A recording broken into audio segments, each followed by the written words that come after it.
कभी कभी प्रेम वो नहीं होता जो निभाया जाए, बल्कि वो होता है जिसे कोई अकेले निभाता है, बिना शर्तों के, बिना उत्तर के, सिर्फ इसलिए कि एक बार कोई मुस्कुराहट भीतर कुछ जगा गई थी जो अब शब्दों में उतरना चाहती है।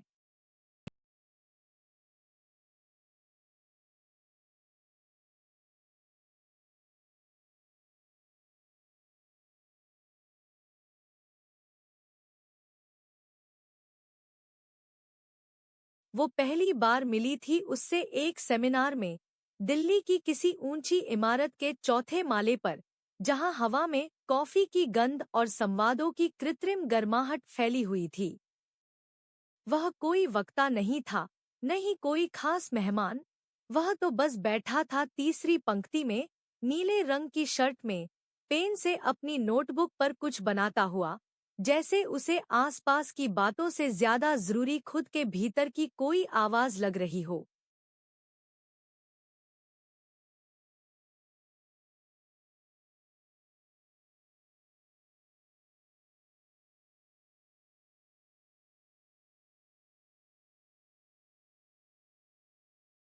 वो जानती नहीं थी कि किस पल उसकी निगाह उस पर ठहर गई। शायद उस समय जब सब लोग तालियां बजा रहे थे और वो बस सिर झुकाकर हल्के से मुस्कुरा रहा था, जैसे तालियां उसे नहीं, किसी और को सुनाई दे रही हों। या शायद तब, जब वह बाहर गया था चुपचाप, बिना किसी से पूछे, और खिड़की के पास खड़ा रहा कुछ मिनटों तक, जैसे किसी अज्ञात क्षितिज को पढ़ने की कोशिश कर रहा हो।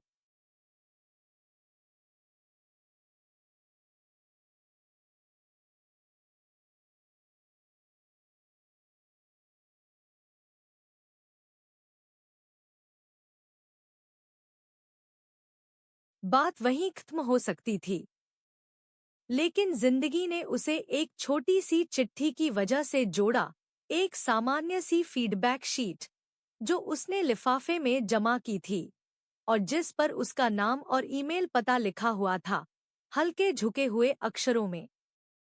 उसने कई बार सोचा कि क्या लिखे या लिखे भी या नहीं, और फिर एक रविवार की सुबह, जब पूरा शहर धीमे धूप में पिघल रहा था, उसने एक छोटी सी मेल भेज दी, बिना भूमिका, बिना कारण, बस एक पंक्ति।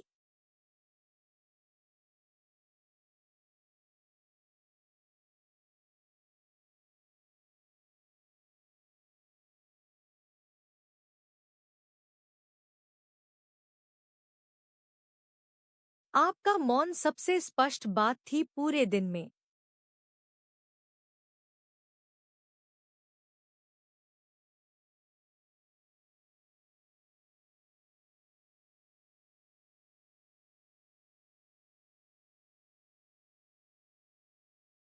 उसने जवाब नहीं दिया।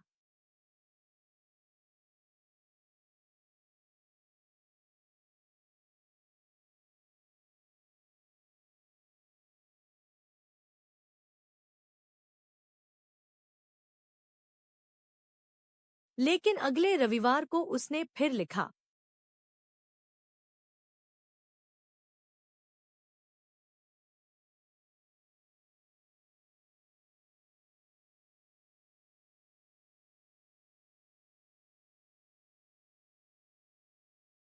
और फिर हर रविवार को, एक चाय के साथ, एक खुली खिड़की के सामने बैठकर, एक सादे शब्दों वाले मेल के जरिए, जैसे कोई पत्ता हर हफ्ते नदी में डाल दिया जाए, ये जाने बिना कि वो कहीं जा भी रहा है या बस वहीं ठहर रहा है।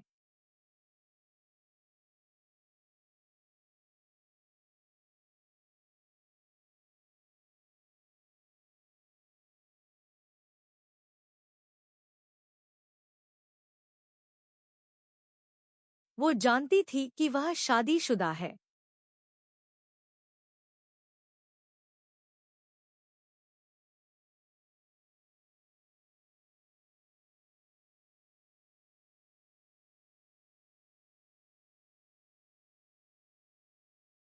पहले दिन से जानती थी।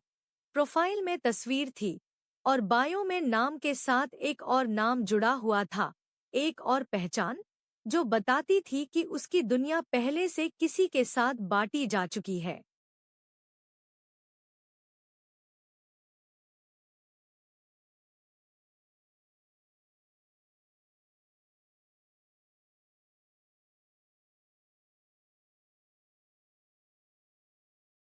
लेकिन फिर भी उसने लिखा।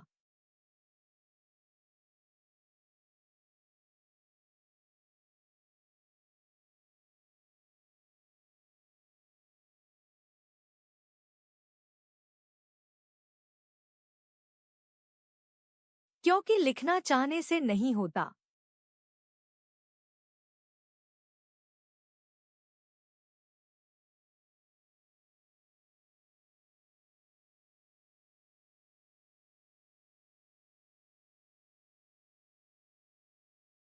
लिखना तब होता है जब कोई भावना शब्द में बदलने के लिए मजबूर करती है, न पूरा होने के लिए, न भेजे जाने के लिए, बल्कि सिर्फ इसलिए कि भीतर कुछ कह रहा होता है, मैं यहाँ हूँ और मैं सच हूँ।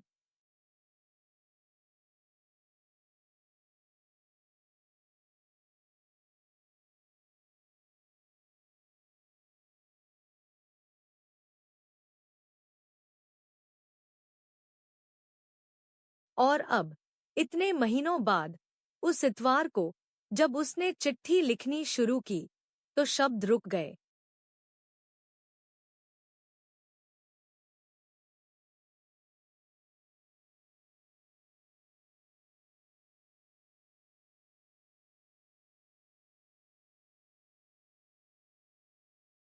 क्योंकि उस दिन पहली बार उसका जवाब आया था।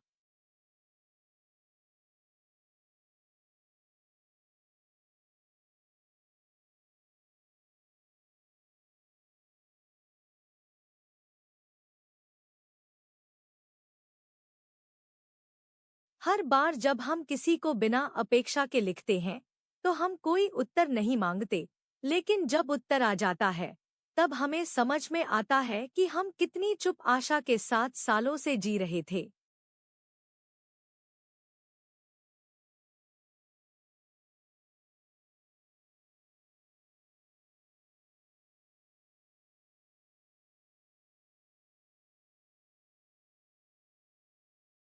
उसका उत्तर बहुत छोटा था, इतना छोटा कि जब उसने मेल खोला तो एक पल को उसे लगा कि शायद गलती से कोई ड्राफ्ट भेज दिया गया है, या शायद कोई रसीद, या फिर कोई स्वचालित संदेश, धन्यवाद, मेल मिला, बस यही।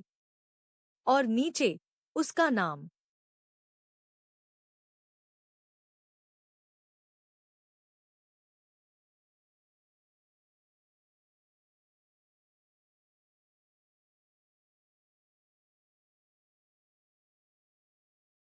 लेकिन उस एक वाक्य में कुछ था, कुछ ऐसा जो महीनों से बिन आवाज के चल रही उसकी दुनिया में जैसे पहली बार कुछ टूटा हो। कोई दरार नहीं पड़ी थी, कोई तूफान नहीं आया था, लेकिन फिर भी जैसे कोई सील बंद कमरा अचानक सांस लेने लगा हो। वो उत्तर न गर्मजोशी से भरा था, न उत्सुकता से, न सवाल से, लेकिन वह उत्तर था, और यही बात उसकी नजदीकी को असहज बना रही थी।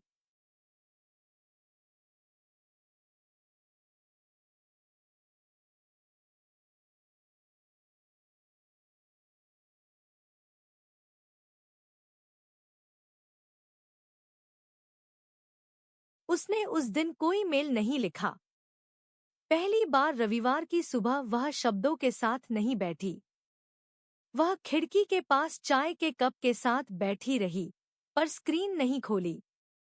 उसके भीतर एक हलचल थी, वो वाली जो तब होती है जब आप किसी ऐसे द्वार पर दस्तक देते हैं जिसकी आहट तो आती है, लेकिन जो खुलता नहीं।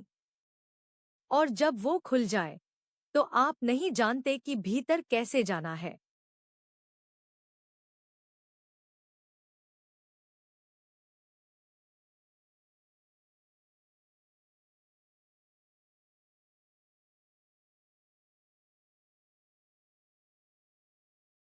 सप्ताह बीते, उसने फिर से मेल लिखे, धीरे धीरे, बिना किसी अपेक्षा के, फिर से उसी पुरानी आदत की तरह।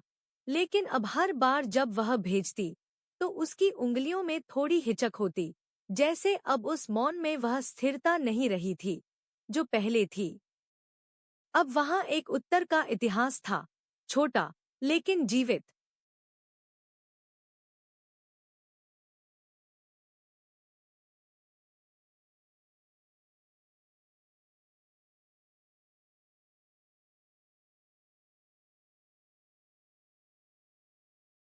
और फिर एक दिन उसने दूसरी बार उत्तर दिया।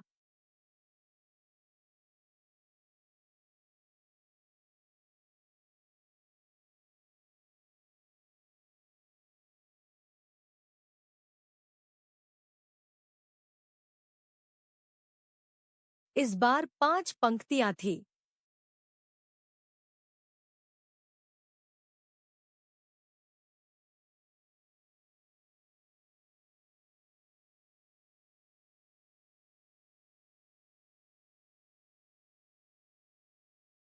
सादा शब्द, कोई संबोधन नहीं, कोई बंद करने की औपचारिकता नहीं। लेकिन हर वाक्य में वह अजीब सी सावधानी थी, जो तब आती है जब कोई व्यक्ति बहुत सधे हुए कदमों से अपनी सीमाओं के पास आता है और वापस लौट जाना चाहता है, बिना आवाज किए।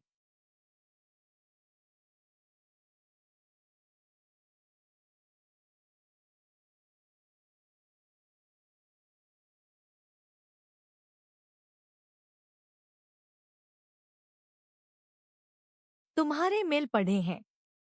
हर रविवार।